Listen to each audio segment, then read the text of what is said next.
Well, now, we're joined by the former Security and Counter-Terrorism Minister, Lord West.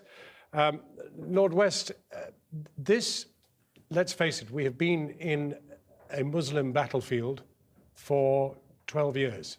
Probably slightly longer. Rather actually, longer. yes. But the fact is that this is the first killing of a British soldier by jihadists on the mainland in our history.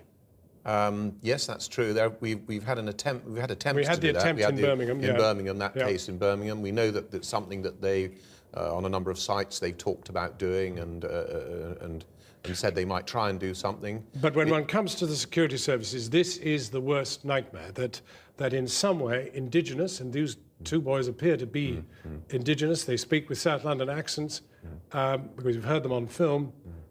That suggests homegrown, and that's alarming. Well, of course, and the people who attacked us with bombs were homegrown as well. I mean, there's no doubt one of the sadnesses is we have in our nation, we have British people who actually wish to do harm to our society, and these sound as though they're exactly the same.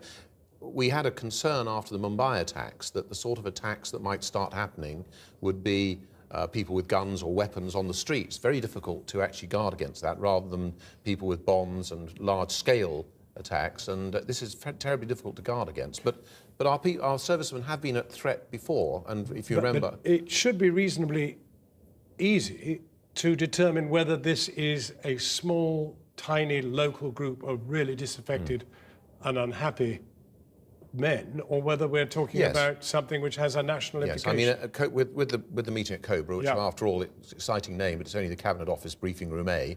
But it's got all the sources. You would have been in there, wouldn't you? And your counterpart is now there. Absolutely, getting all of the feed in from everywhere. They'll want to know, were these people on the list of over 2,000 people that the security service is looking at all the time?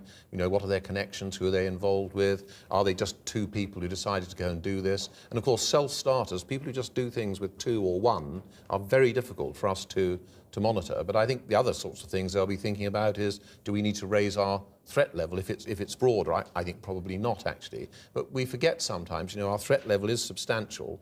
You know, so an attack could happen at any time. We forget that. That's the underlying threat within this country. So the context is unsurprised, but the event is shocking. I think that it is a shocking and horrible event. And of course, provisional IRA used to kill our servicemen in uniform. There was a whole issue of not wearing uniform. My view always was rather, if I was going to have to die, I'd rather die in my uniform than not in it. But there have to be decisions about what to wear and things like that. Lord West, thank you very much indeed for coming in. Kathy. Thank you.